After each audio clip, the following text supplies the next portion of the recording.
Hi everyone, welcome back to the Casual Watch Review channels.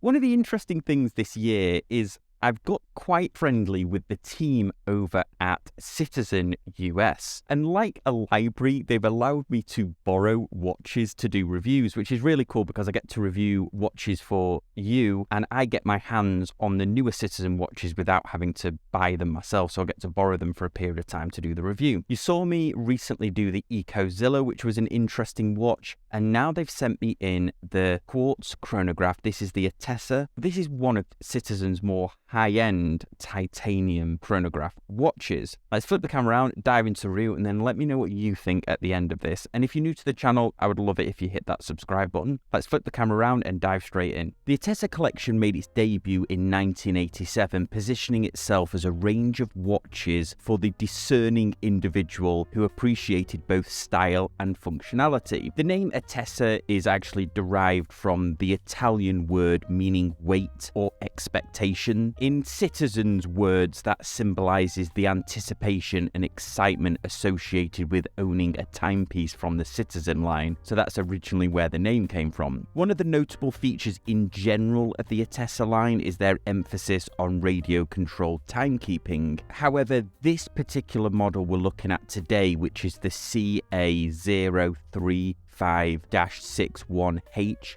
doesn't have atomic timekeeping. But this line, in my mind, is a competitor to Seiko's Astron line because the watches have a similar aesthetic and also some of the Astrons have the atomic timekeeping as well.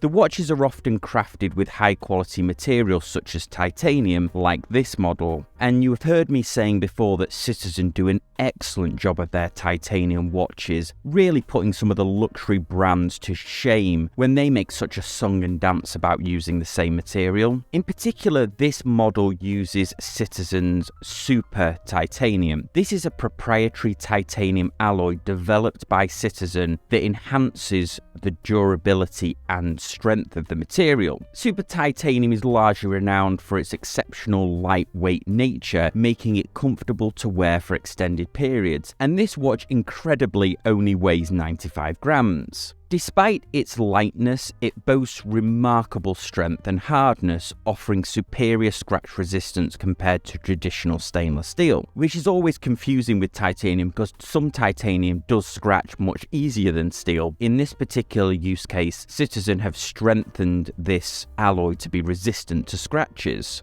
or more resistant than stainless steel. In addition to its robustness, Super Titanium is highly resistant to corrosion and also hyperallergenic. One of the other fun facts about Super Titanium is the finish that they use actually allows other materials to adhere to it. So this material can be treated with various techniques such as Citizen's proprietary DuraTech surface hardening technology, which really enhances scratch resistance and further protects the watch from everyday impacts. And as we can see from this model, DLC coating that has both polished and matte effect finishes on it. This watch was very kindly loaned into me by Citizen, but prior to it arriving with me, it had been on a photo shoot. And as we can see from the back here, it had quite the knock whilst it was on that photo shoot. I promise you it wasn't me. This watch clearly took the impact, as we can see from the damage here on the side, and the bezel is also had a bit of a knock. But interestingly, the DLC coating was not damaged and we can't see any of the titanium's natural colour popping through, which is another testament to the hardness of this coating. Also, the Super Titanium extends to different components of the watch, including the case, the bracelet, and also the clasp. Overall feels very wearable on the wrist. This watch features the B612 Eco Drive movement, and this features an almost mecha quartz-like second hand with multiple ticks per second, giving a very similar look to a mechanical movement. Because of this, the second hand ticks 5 times per second, allowing you to measure 1/5 of a second. And then it has a separate dial here at the top for measuring 60 minutes for the chronograph. And like Seiko Mecha Quartz, this watch also does have a 24-hour subdial. I usually hate Seiko watches that have a dial similar to this. But this features additional text showing AM and PM and is not meant to look like part of the chronograph like the Seiko watch movements do. You don't feel like you're sacrificing the chronograph function with a prominent 24-hour dial like the VK64 Seiko movement, for example. This is very subtly done in the background and I think is a lot visually better than those Seiko Mecha Quartz movements. The box is also a nice touch. This is a hard plastic to give a wood effect on the side and has quite a robust opening and closing mechanism, but overall nicely presented in the box. And the box is very modestly sized as well, so won't take up much room like Citizen's small scuba tanks that they sometimes ship with their watches. While we're here, let's do the watch measurements. So without the crown, the case is 41mm. And then from lug to lug, although this watch does feature an integrated bracelet, so I'll do it from the male end links there, we're looking at a 48.9. As I mentioned before, there is no real lug width because it's an integrated bracelet, but that is 12 there. And then the bracelet tapers from 24 at the top here down to about 17.7 at the bottom. The bracelet has matte and polished elements, matte on the top and polished down the side. Now, disappointingly, on first glance, it looks like there's no micro adjustment at the clasp to get a perfect fit, but surprisingly, there is an extension built into the clasp itself, and it's actioned by the buttons that control the clasp. So here we can see we can push in almost a full link. Really handy on those summer days if your wrist swells up like mine. It's going to give you about an extra maybe 5mm adjustment at the clasp.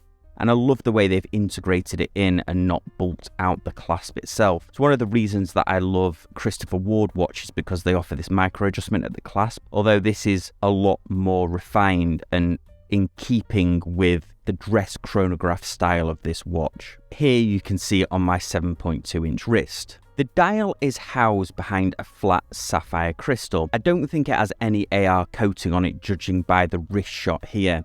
However, the fixed bezel insert looks almost dark bronze in certain lights, giving a lot of visual appeal to the outer bezel. The dial is clear and very easy to read. You can't go wrong with white lume and silver against a black to aid with legibility. As with most EcoDrive, the technology has become so good now, there is no indication that the dial itself is a solar cell. The main part of the dial has an almost sandblasted texture that captures the light in very interesting ways. This is not a flat matte black dial like it may appear in some of the promotional photos, and the sub-dials have a very nice striped finish with a silver surround. The dial has a lot of visual detail, which is a really nice surprise. Even though the date is slightly recessed behind the dial in comparison to my Seiko SSC 911, where the date on that looks almost hidden in another dimension, Citizen have done a far better job of combining the date with a solar cell on a chronograph here than I think Seiko have. The indices and second track are on a separate dial element, giving a lot of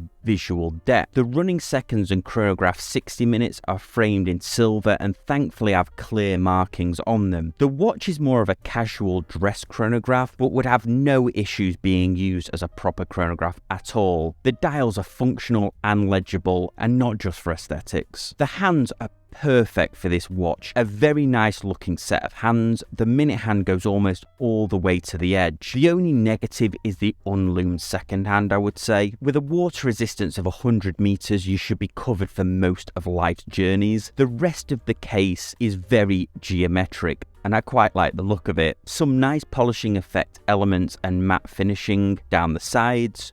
The chronograph buttons have a polish effect and are very well sized for the case and have a satisfying snap when they're pressed. The crown is nicely sized, but it is not screw down. The integrated bracelet has male end links, so does protrude beyond the case. The bracelet is fixed to the case with a pin system, so cannot be easily swapped out to another strap. The strap really is part of the case, so thankfully the strap is good quality and suited to the design of the watch overall. So a big thanks to Citizen for loaning me this watch in for review. DLC is not typically a type of finish that I go for on watches, so I appreciate actually getting to have a look at this watch and how well the DLC coating is done. More importantly though, let me know what you think in the comments section down below, and if you're new to the channel, I would love it if you hit that subscribe button and hit the thumbs up so you can be notified when I release a video. Always appreciate you watching, and I'll see you next time on Casual Watch Reviews.